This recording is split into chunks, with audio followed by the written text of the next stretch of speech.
He lives in a simple house in a small southern town. He's been married to the same woman for almost 5 decades. He drives a Chevy, dresses in store-bought clothes, and puts in long hours at his job. He also made for himself and his family over $9 billion, more than any other man in America. This extraordinary person is Sam Walton, and this fascinating, superbly researched book pierces his carefully cultivated cloak of ordinariness to show what makes him tick and what made him succeed beyond the wildest dreams of wealth. It is a story and a quest that began in the Dust Bowl of Oklahoma in the Depression, where a small boy saw firsthand the razor-thin line between survival and disaster. It was a lesson that stood him in good stead when he took an $85 a month job with JCPenney and learned the principles of putting customer satisfaction over profits. In 1945, he bought a five-and-dime store in Newport, Arkansas, and began to put his ideas on how to make money to the test. The first Walmart was born, and while the rest is history, the story of Sam Walton is also the story of those ideas and how they work through good times and bad to create one of the greatest triumphs in the annals of American retailing. What is most heartening of all about Sam Walton's spectacular success in this era notorious for greed, fraud, and financial shenanigans are his old-fashioned principles of doing business, virtues of honesty and hard work. This rags to riches tale also reveals what others, both rivals and employees, boosters and critics, think of the wealthiest man in America and his methods. And Sam Walton himself tells how he has coped not only with success but with setback, working 16-hour days to pursue his passion for business perfection while remaining true to himself and devoted to his family. For anyone looking for irresistible reading and a truly remarkable human being, meet Sam Walton, the plain folk's genius who is utterly unique. That was an excerpt from the book that I'm going to talk to you about today, which is Sam Walton, The Inside Story of America's Richest Man, and it was written by Vance H. Trimble. Interesting to note, as far as I can tell, the author is still alive. I just actually ordered another book of his based on the founder of FedEx, and if that's accurate, if he's still alive, he is 107 years old. I found that very interesting. Before I jump into the book, I want to bring up this quote that I learned from Charlie Munger that I've never forgotten. And Charlie's famous for being a biography nut and studying the lives and the history of business and investing and everything else. And this is what he said about Sam Walton. And it's one of the quotes that I always try to refer back to because I think it's something I try to aspire to myself. And he says, it's quite interesting to think about Walmart starting from a single store in Arkansas against Sears Roebuck with its name, reputation, and all of its billions. How does a guy in Bentonville, Arkansas, with no money, blow right by Sears? And he does it in his own lifetime. In fact, during his own late lifetime, because he was already pretty old by the time he started out with one little store. And this is the most important part of the quote. He played the chain store game harder and better than anyone else. Walton invented practically nothing, but he copied everything anybody else ever did that was smart. And he did it with more fanaticism. So he blew right by them all. Okay, so with that, let me go to the very beginning of the book. I thought this was a really interesting part, and it talks about his desire for anonymity. At this point in the story, he's already the richest American, and the most Americans didn't even know who he was. Reporters start discovering, hey, it's not a Rockefeller, it's not a DuPont, it's not a Kennedy, but it's actually this strange guy out in the middle of nowhere, Arkansas. So it says for his first 50 or 60 years, Sam Walton was not at all a national figure. He remained in the shadows, off the beaten track, and that's the way he definitely preferred it. So he talks about the reporters. He said their digging soon enabled them to write in their notebooks that he grew up in Missouri in the Depression, worked his way through college, lived a clean life, served stateside in World War II, married an Oklahoma banker's daughter, opened up his first five and dime store in backwater north central Arkansas, and raised 4 healthy kids. These are the two most important sentences of this section, in my opinion. Pretty darn ordinary, only on the surface. Sam Walton, underneath, was no ordinary man. He was a genius in business with an iron mind, some say pig-headed, unwilling to compromise any of his carefully thought out policies and principles. And this next paragraph made me think of something I learned when I read all of Warren Buffett's shareholder letters. I'll read that to you after this section. To him, making money was only a game, a test of his imagination and expertise to see how far he could drive a business concept. Wall Street had a hard time getting the drift of that. Sam's idea, he readily admitted, was absurdly simple. Buy cheap, sell low every day, and do it with a smile. And so let me read a quote from one of Warren Buffett's shareholder letters. And I think it's really important. If you haven't already done so, go back and listen to the podcast I did where I read every single, it's like 60 years, something like that, 54 years or something of his shareholder letters. And the reason I think it's important is because I don't know if there's another person alive. Think about it. I don't know. He's probably close to 90 years old by now, that has studied more businesses than Warren Buffett. So I think if you read his shareholder letters, you derive all the insights that he's accumulated over his multiple decade career, and a lot of things stick out that I think are valuable to us. And this idea, where I'm going to relate it back to what the author's telling us here, that his idea is really, really simple, and people don't understand that it doesn't have to be complex. Well, Warren also told us about that in his shareholder letters, and this is what he says. Our investments continue to be few in number and simple in concept. The truly big investment idea can usually be explained in a short paragraph. We like a business with enduring competitive advantages that is run by able and owner-oriented people. That's a great description of Sam Walton. This is the point I really want to bring to your attention, though. Investors should remember that their scorecard is not computed using Olympic diving methods. Degree of difficulty doesn't count. If you are right about a business whose value is largely dependent on a single key factor that is both easy to understand and enduring, the payoff is the same as if you had correctly analyzed an investment alternative characterized by many constantly shifting and complex variables. So granted, degree of difficulty doesn't count. That doesn't mean it's a simple idea. It's obviously very hard to achieve and to do over multiple decades, which is what Sam Walton did. But that idea, buy low, sell cheap, every day. And I think it's important to point out at this point in the story because, people can confuse a simple idea with an ordinary person. Sam Walton is not ordinary at all. Sam Walton out-Spartans the Spartan. It was just part of his real life. And I'll talk more about some of the characteristics that he would share with Spartans, which is what the author's referencing there. Something to note, he hated being on the Forbes list. He did not like the attention. He says the fact that the Forbes magazine set him at top of the list of America's 400 richest people disturbed him greatly. He granted very few interviews. He turned his back on most TV cameras. He shuddered each time another magazine piece appeared. This next part was interesting because it's really saying that Sam is flexible, but he's he's inflexible and flexible at the same time. Really, the way to summarize him I would say is he just always wanted the best ideas, and he didn't care where they came from. Sam Walton is flexible. If he adopts a business course that doesn't work out, he's neither too vain nor too blind to see his mistake, and to say so and change his heading 180 degrees. It usually requires major persuasion by trusted lieutenants or his own recognition of unusual circumstance to let reason override his natural inflexibleness. So we see a little bit of dichotomy there between his natural tendencies and then his ability to be flexible when he realizes, hey, I made a mistake and you actually have the better idea, so let's do that. So I want to tell you a little bit more about his early life, and this is his father. I would say the influence of his father played a major role in who he was. And at this point, we see that even from an early age, he has the traits of the Spartans that the author is referencing: duty, discipline, endurance. I would say Sam had all three of these traits in spades. Sam was going out for football and basketball, learning to play tennis, making A's and more friends, grinding away on merit badges. He was in the Boy Scouts in hopes of becoming an Eagle Scout. He regularly attended Sunday school and would scramble after odd jobs such as grass mowing or anything else. He also delivered newspapers that might put some money in his pocket. No one in the Walton household worked harder except his father. This is now a quote from his father, Thomas. The secret is work, work, work.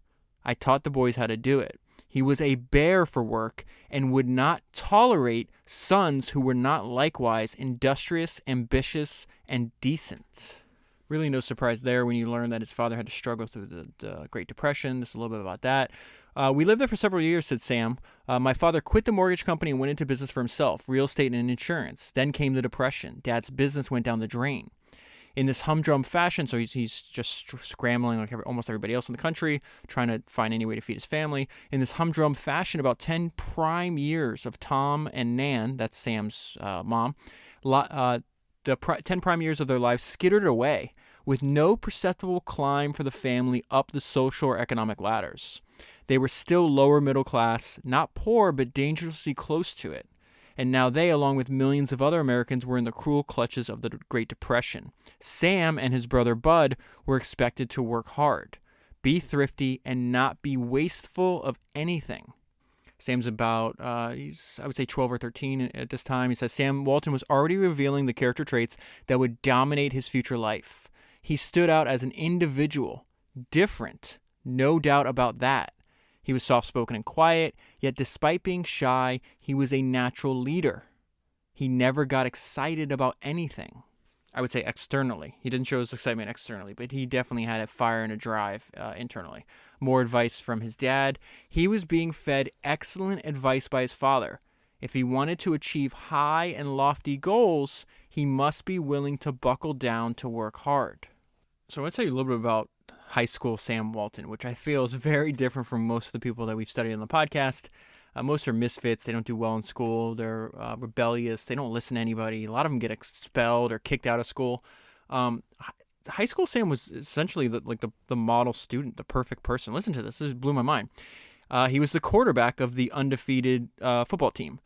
He lettered in basketball. He was president of the student body. This guy's a machine. He's absolutely insane. And what I love about Sam Walton, if you look at pictures of him, you just see like a normal person. And that, to me, is just a costume. You have an absolute psychopath is not the right word. He's just one of the most driven individuals you will ever meet, as you can imagine from all these accolades that he's already getting.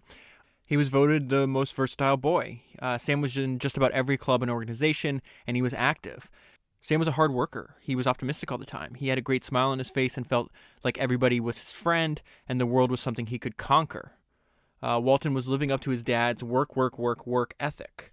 In high school, in addition to his man-killing regimen of academics and athletics, he found time for odd jobs and was becoming self-supporting. He would roll out of bed at dawn and delivered newspapers. And he also significantly worked part-time at a 5 and 10 cent store. When he actually opens one called Walton 5 and Dime, I think is what it was called. And then this is a great summary of the section. He just didn't waste time. He was always busy doing something. So I want to skip ahead in his life, and I love this because I think it's a reminder. I think everybody experiences this, not just Sam Walton, but he's a young adult. He has no idea what he's going to do for a living. He had no idea what his career would be. I thought it was hilarious, the one idea he did have. So it says, Sam Walton virtually tossed all of his dreams for the future up in the air to see how they landed. I really had no idea what I would be, he said. At one point in time, I thought I wanted to be president of the United States. So this is actually where he just decides, hey, I'm just going to take up. He didn't really have a passion for retail. He just had to learn it. So he starts working at JCPenney. He says, I interviewed at JCPenney and I liked what I heard. They offered me a job at $85 a month. Sam Walton plunged into this new world of merchandising with the keen and furious dedication of a quarterback who was one touchdown behind with 2 minutes to go.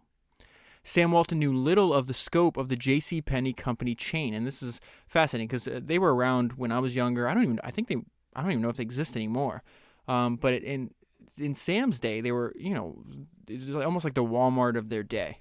Obviously, their scope is a lot more narrow in terms of what they sell, but it is a wonderfully successful company.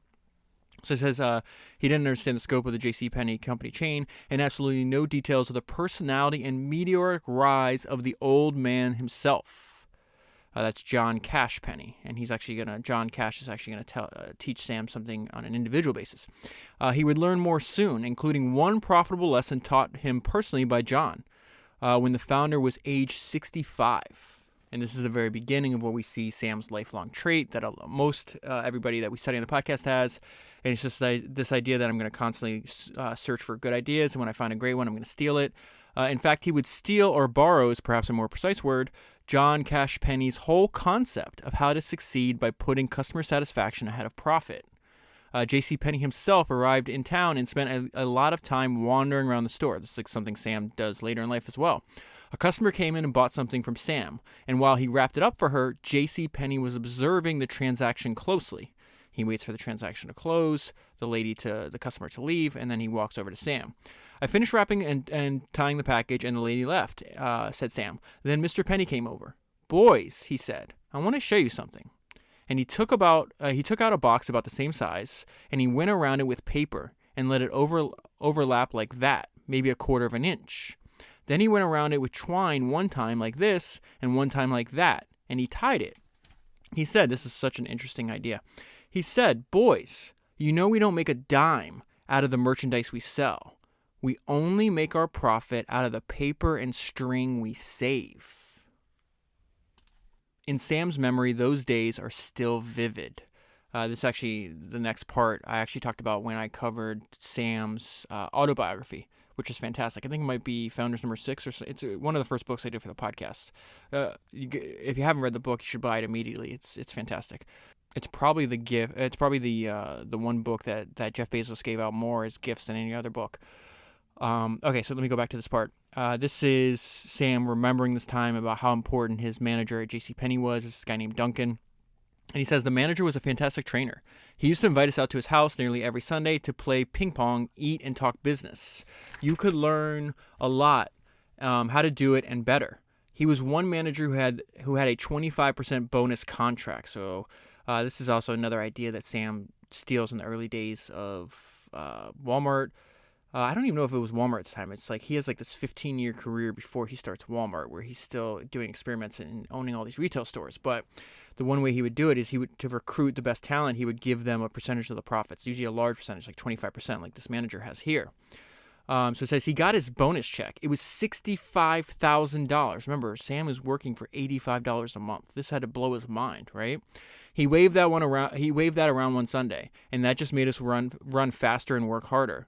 Sam Walton's training time in Des Moines, this is where he's living at the time, doubtless put several $100s into the company till. But what he learned would eventually put a few billion into his own cash registers. So now I want to tell you when he opens his first store. And he's got a lot of good ideas, but the most important part of this section is he makes a drastic, terrible mistake. And I think learning that is really important. Keep in mind, he is 27 years old at this point in the story. So it says he thought Lady Luck was giving him a nifty break. He didn't know just how fickle she can be. He had been out of the Army just a few weeks, and now he had stumbled into a chance to buy the franchise of a Ben Franklin 5 and dime store. So he starts out as a franchisee.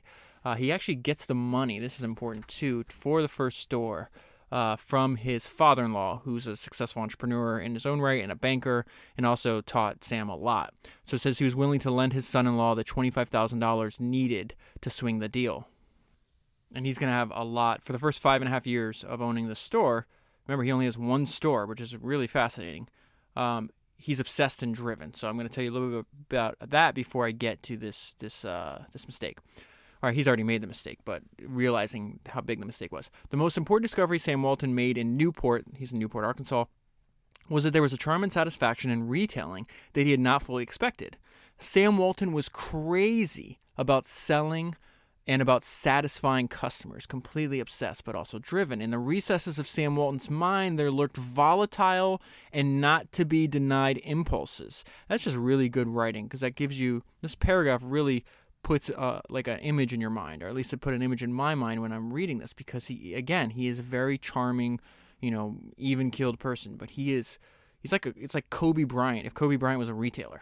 This is Sam Walton. He's just completely obsessed with being number one. In the recesses of Sam Walton's mind, there lurked volatile and not to be denied impulses that drove him to challenge the status quo of many things and to conjure up new business experiments. Now, these next two sentences is insane when you realize that his next rival, remember, he's in a tiny town. I think there's like 2,000 people in this town, a very small town. And when you hear let me just read it to you. I'm not going to run over my point. What am I doing here? The sales volume grew astonishingly each year. He ran it for 5.5 years, okay? For the year 1948, Sam racked up sales of $225,000. His next nearest competitor was doing sales of $25,000. That's insane. Then Lady Luck deserted him. The fantastic way in which Sam built up and enlarged his sales volume beyond anything that had ever been done before by a Newport five and dime store caught the eye of his landlord. Now here's this gigantic mistake. So what does that mean? He's like, well, this guy's coming over here.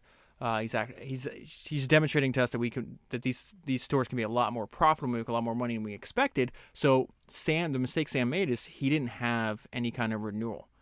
It's not like, okay, I'm going to renew in 5 years and it's going to be capped at 10% increase or whatever.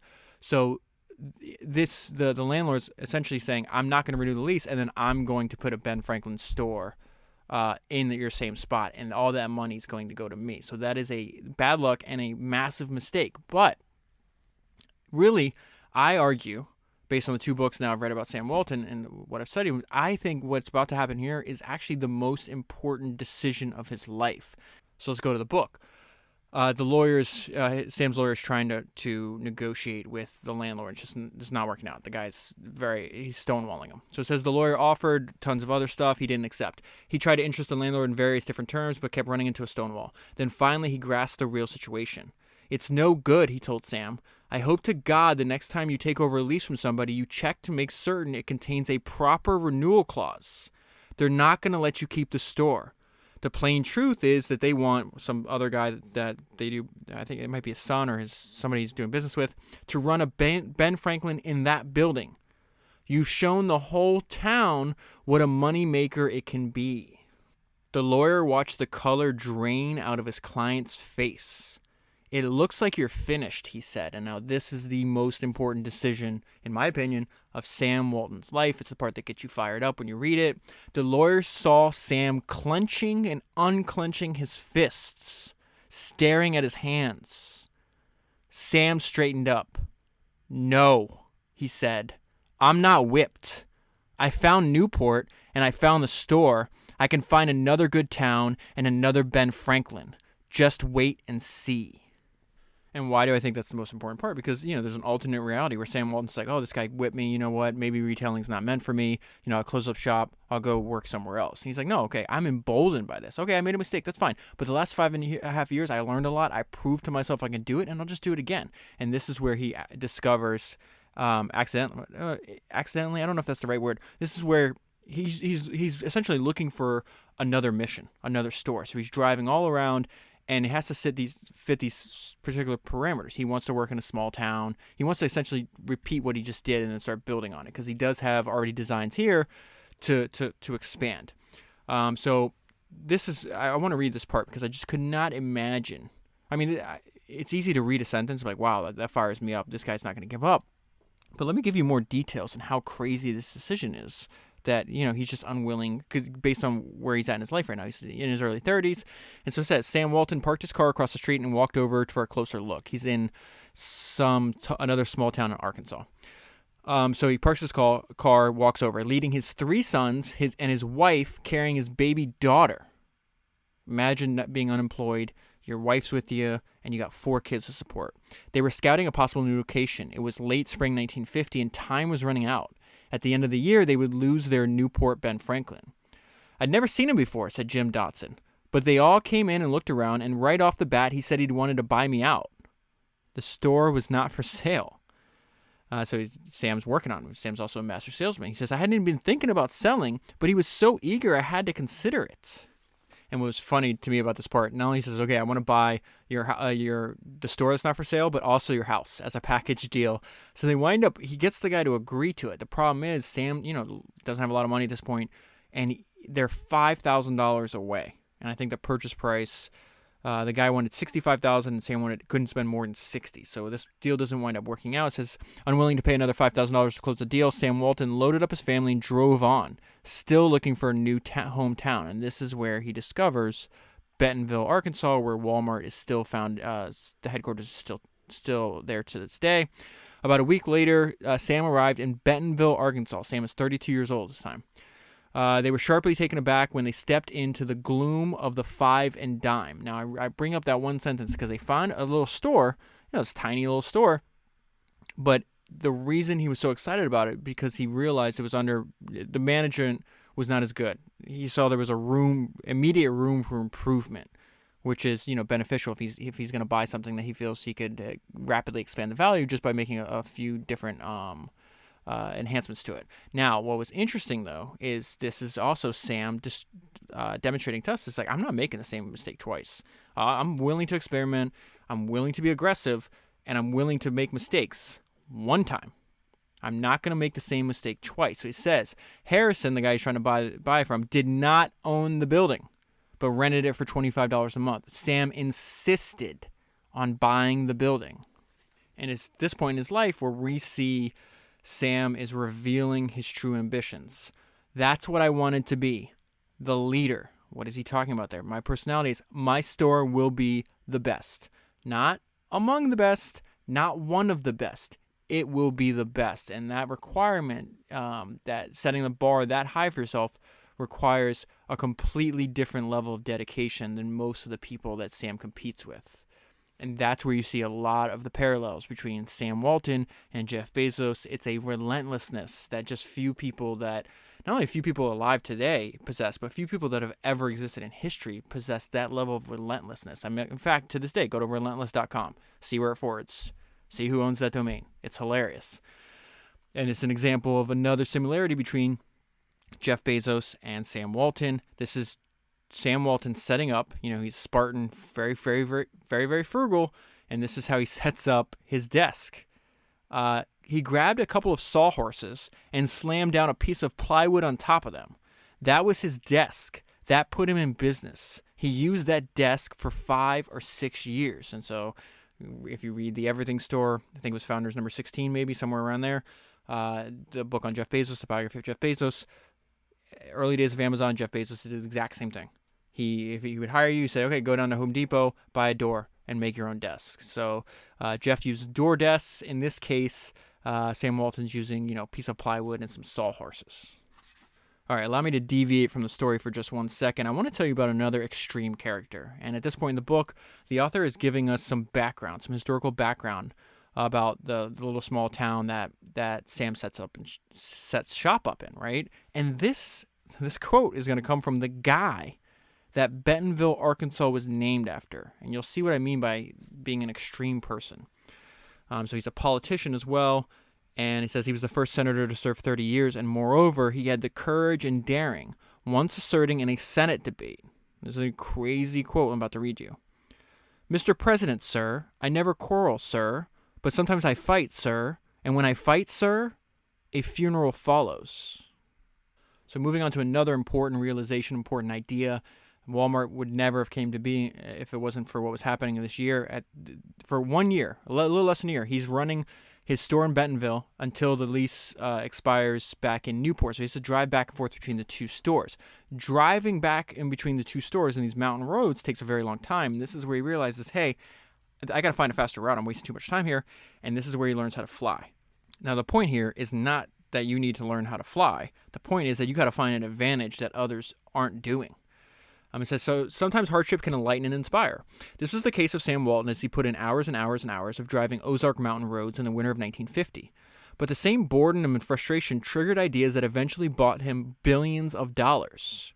These countless 8 to 10 hour commutes between Bentonville and Newport.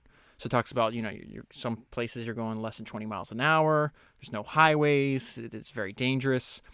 So he says, as he's doing this drive, but one evening he heard the drone of a small airplane and a light flash in his brain. So he's like, oh, maybe I can fly this. So he doesn't know how to fly yet. So he goes and sees, can I have a pilot do this? So he says, for a reasonable fee, he chartered a pilot to take him to Bentonville. The 8-hour road trip shrank to a 90-minute flight. This gave Sam the answer he was looking for. Without this, his Walmart phenomenon never would have seen the light of day. Quite a bit of capital was needed to open and stock a new store, and profits did not flow in immediately. So why is the author telling us this? Because new ventures require close managing, means he's got to be there. And so from reading this book and the other one, it sounds like he basically flew almost every day.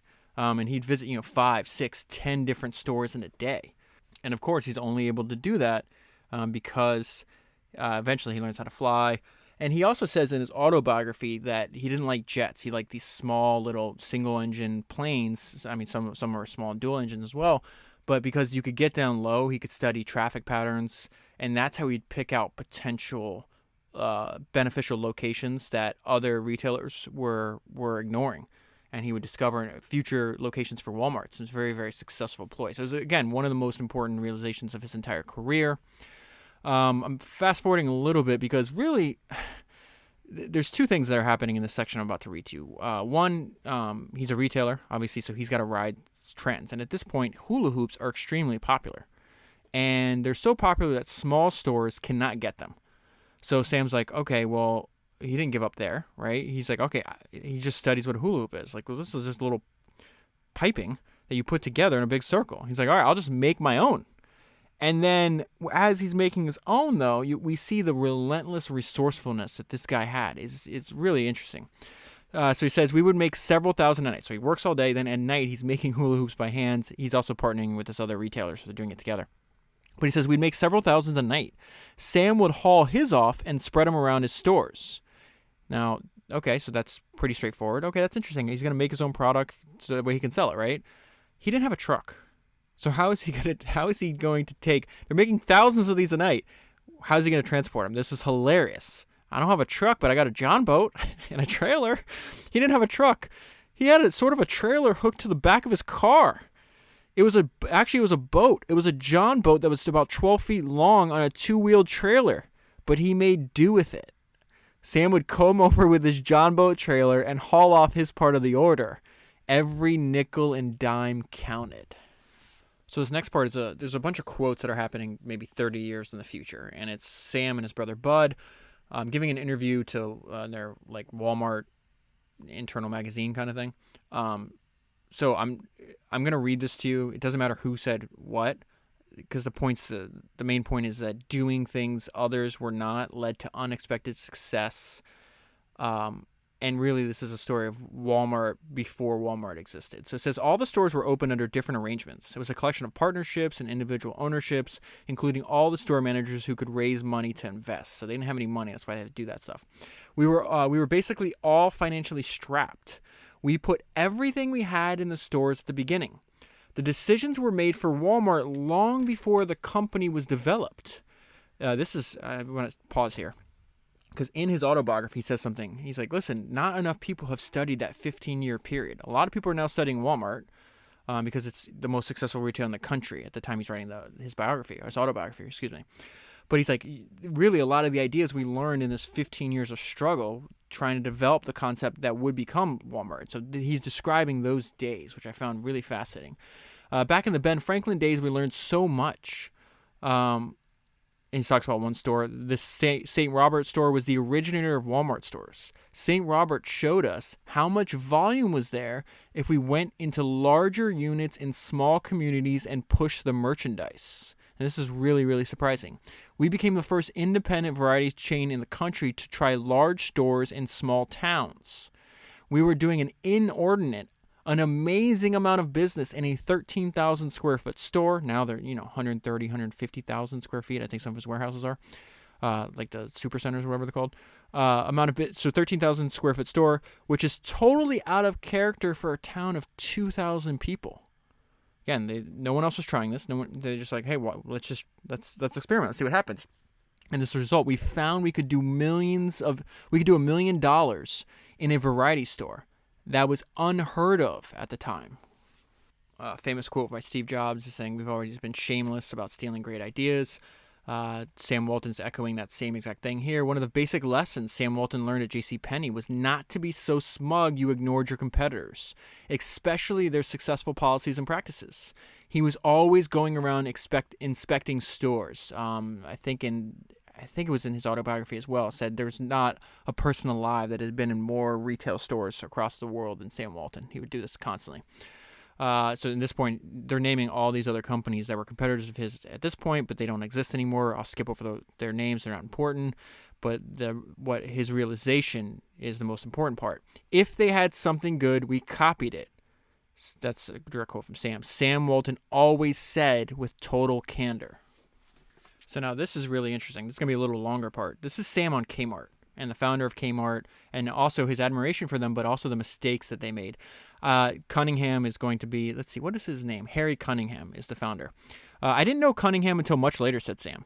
He went to see Ann and Hope, this is another store, people just as I did. He was much more organized than I was. He came up with the Kmart concept. What a guy. I've always had the greatest admiration for Harry Cunningham because when he threw that vehicle down, that thing was 10 or 20 years ahead of its time, and he did it better than anybody else.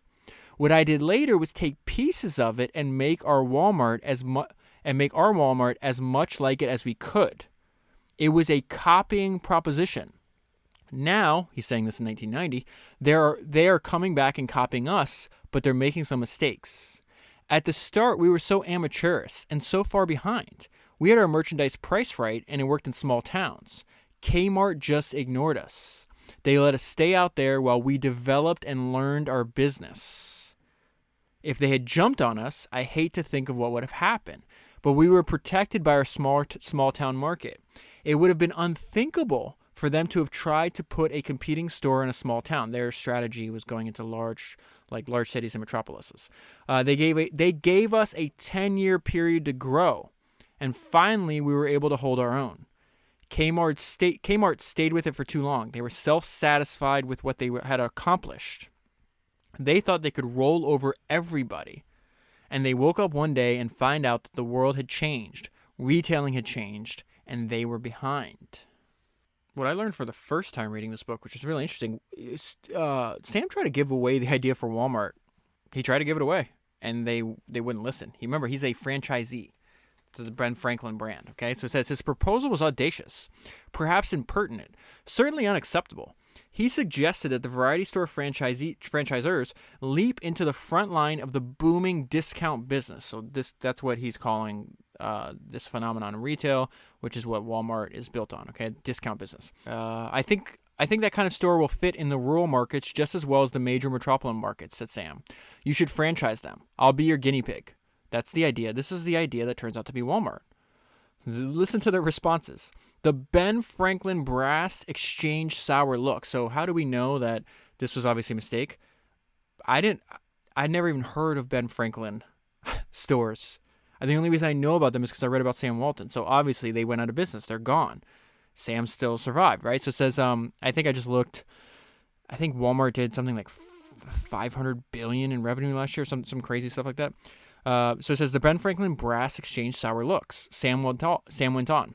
They'd have to cut their wholesale prices. Instead of making 20 or 25% profit off the merchandise they sold their retailers, the Ben Franklin warehouses would have to be satisfied with about a 12% profit.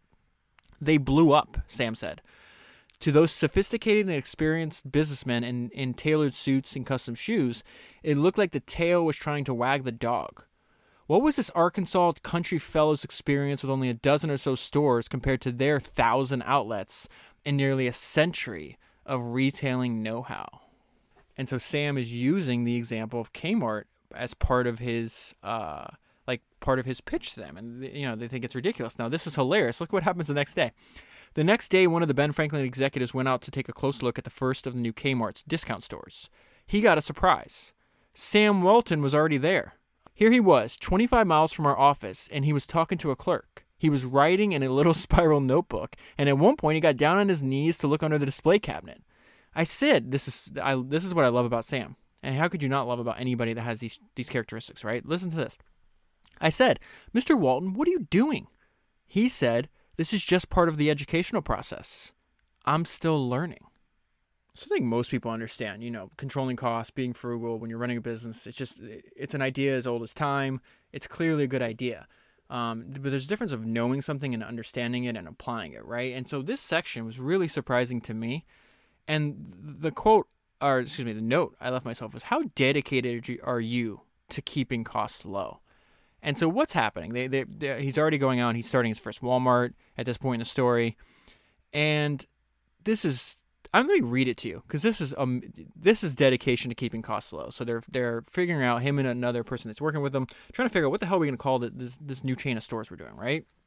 It says, which one of those names do you think we should call it? Bogle studied the list for a few minutes. All were long names, each made up of 3 or 4 words. Well, Sam, he said, you've had me buying the letters to go up on our Ben Franklin stores, and I know how much they cost and how much they cost to repair and how much they cost to light. It's expensive to put that many words in a name. In other words, Walmart is called that in part because fewer letters means cheaper signs. That's amazing. Now remember at the beginning, what is the phrase they said? Something about piercing the ordinary. Let's see. This book is going to pierce his carefully cultivated cloak of ordinariness. Remember, he's not. That's how he appears, like a disguise. I want to give you a summary of this, and there's another part later that I bring up to emphasize that point. I really do think I do think it was genuine. I'm not saying that, but it was definitely camouflage. Like, he's a very nice, calm person. I'm just an ordinary country boy, but that is also camouflage to just a complete obsessive, competitor. And this is really a summary of Sam I'm giving you here. So how, from there, did Sam Walton get to be America's most admired retailer? The theory here is that he willed it through sheer force of a complex personality. He's an old-fashioned promoter in the P.T. Barnum style. But he's more than that. He's a little bit Jimmy Stewart, handsome and halting. He has all-shucks charm. He's a little bit Billy Graham with a charisma and a persuasiveness that heartland folks find hard to resist. And he's more than a little bit Henry Ford, a business genius who sees how all parts of the economic puzzle relate to his business. But this is the summary of this entire section. Overlaying everything is a lot of the old yard rooster who is tough, loves a good fight, and protects his territory. This is one of his associates describing Sam. The thing that I underestimated about Sam is that he has an overriding something in him that causes him to improve every day. Not only does he want to improve every day, but he's relentless in that pursuit. He's not going to rest on his laurels just because he's successful. It says sometimes you achieve success and say, boy, now I got it like I want it. Now I can lay back a little and enjoy it. Sam has never done that. And this is just absolutely fantastic. I love this. His tactics, all right, I love when you compare different historical figures, right? I think I said, I described Frank Lloyd Wright as a cross between P.T. Barnum and Kanye West, right? It gives you just an idea of who these people are. This is a combination of historical figures to describe Sam Walton. And again, the note I left myself, really simple. This is fantastic. His tactics later prompted some trade publication to describe him as a modern-day combination of Vince Lombardi, who would insist on solid execution of the basics, and General George S. Patton. And the quote they leave here for Patton is, a good plan violently executed now is better than a perfect plan next week. And one of the best things, I obviously heard the name Vince Lombardi, didn't know much about him. I read the book Creative Selection, which goes into what it was like designing products with Steve Jobs. I did a bonus episode. You can find it in the archives. But it was very interesting where Vince Lombardi had this one play, I think it was like the Power Sweep or whatever it was. And he gave a lecture, a presentation one day in 8 hours. He talked about perfecting one play and one play only, and I just love that. This insisting on solid execution of the basics. So once he makes the Forbes list, he gives a comment to them, and I love this. I just love this sentence, and I love this mindset. I think this is the right mindset. Be so good that I'm not adapting to you. You're going to adapt to me. And so they're talking about, it's like, oh, now you're rich and successful. Why don't you get out of Bentonville? And this is a direct quote from Sam. Move from Bentonville?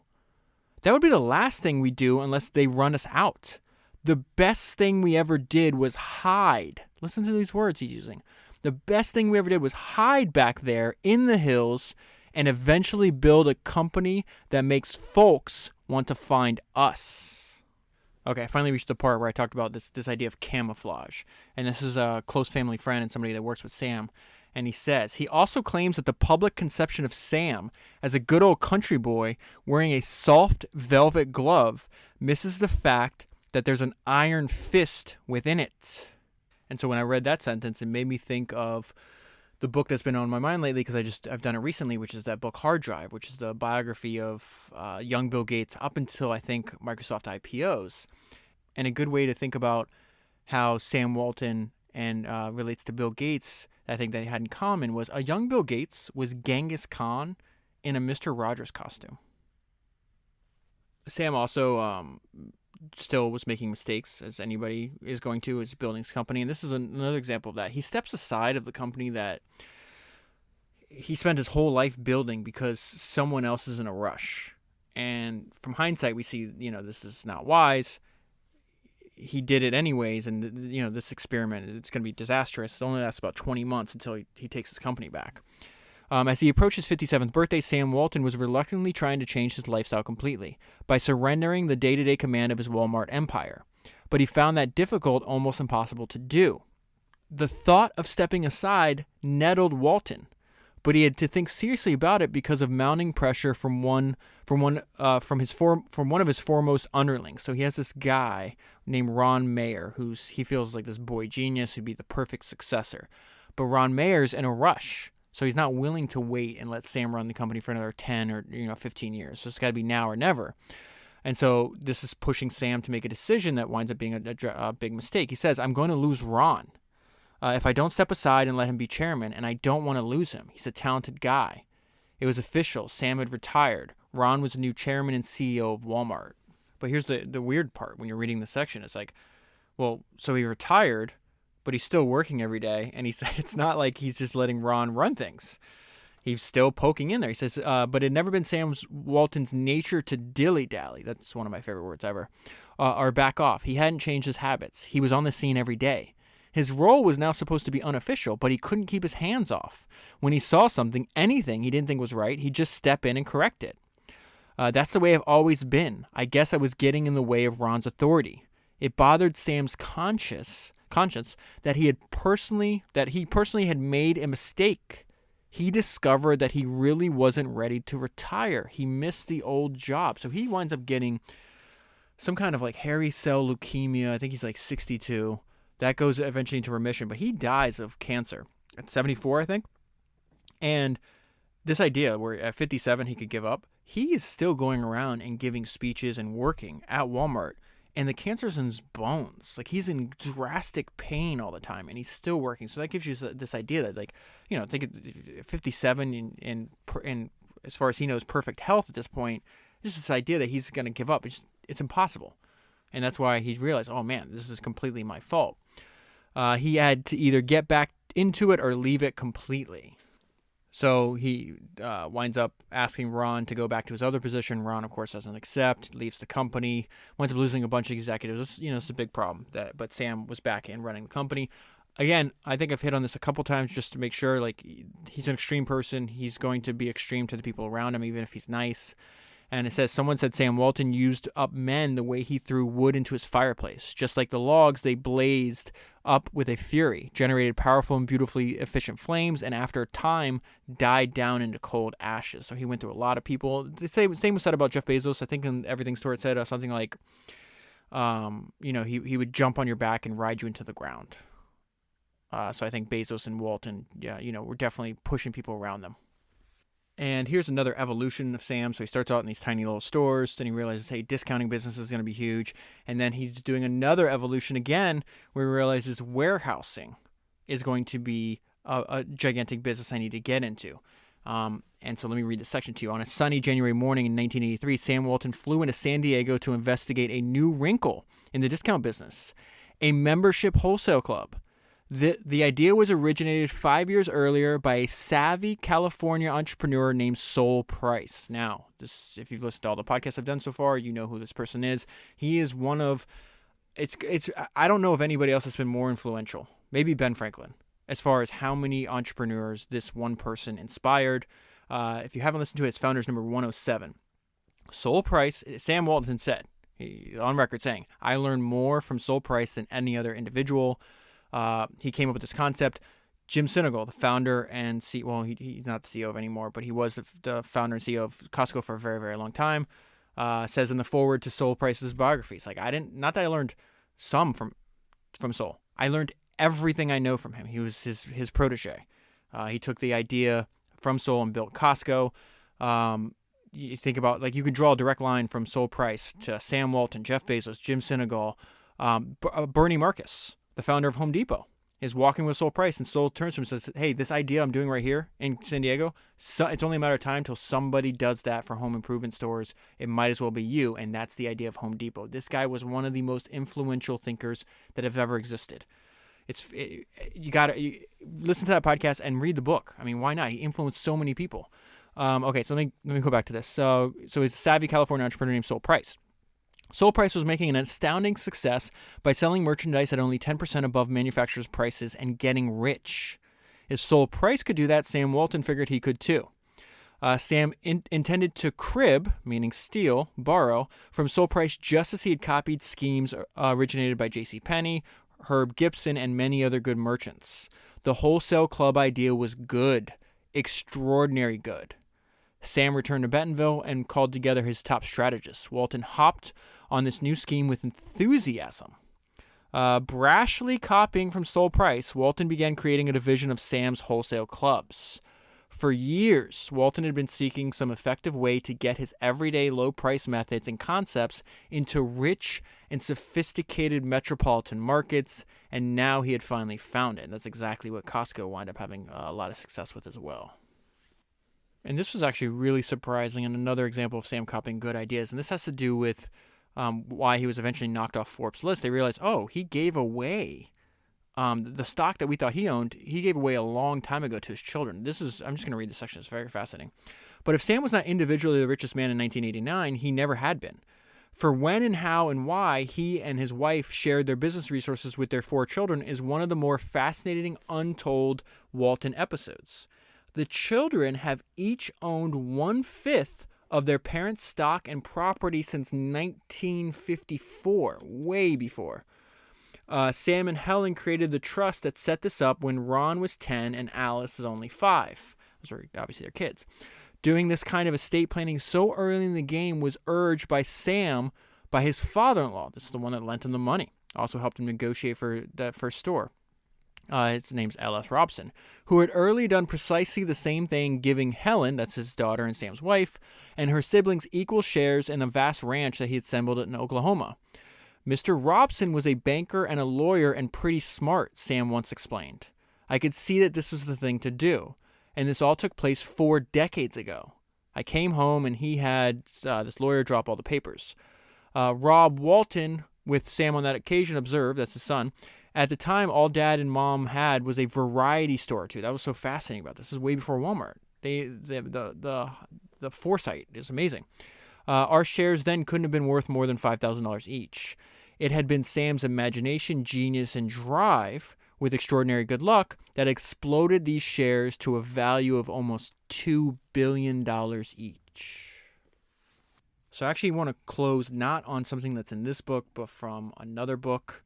And it's from the Everything Store, and it says, Bezos had imbibed Walton's book thoroughly and wove the Walmart founder's credo about frugality and a bias for action into the cultural fabric of Amazon. Bezos had underlined one particular passage in which Walton described borrowing the best ideas of his competitors. Bezos' point was that every company stands on the shoulders of giants that came before it. The book clearly resonated with Amazon's founder, and on the last page, a section completed a few works before his death, Walton wrote, "Could a Walmart-type story still occur in this day and age? My answer is, of course it could happen again. Somewhere out there right now, there's someone, probably hundreds of thousands of someones, with good enough ideas to go all the way. It will be done again, over and over, providing that someone wants it badly enough to do what it takes to get there. It's all a matter of attitude and the capacity to constantly study and question the management of the business." Jeff Bezos embodied the qualities Sam Walton wrote about. And I wanted to close on that because we are the hundreds of thousands Sam was talking about. We can learn from great people of the past, add in our own unique ideas, and then push that knowledge down the generations. Buy the book using the link in the show notes. You'll be supporting the podcast at the same time. That's 150 books down, 1,000 to go. And I'll talk to you again soon.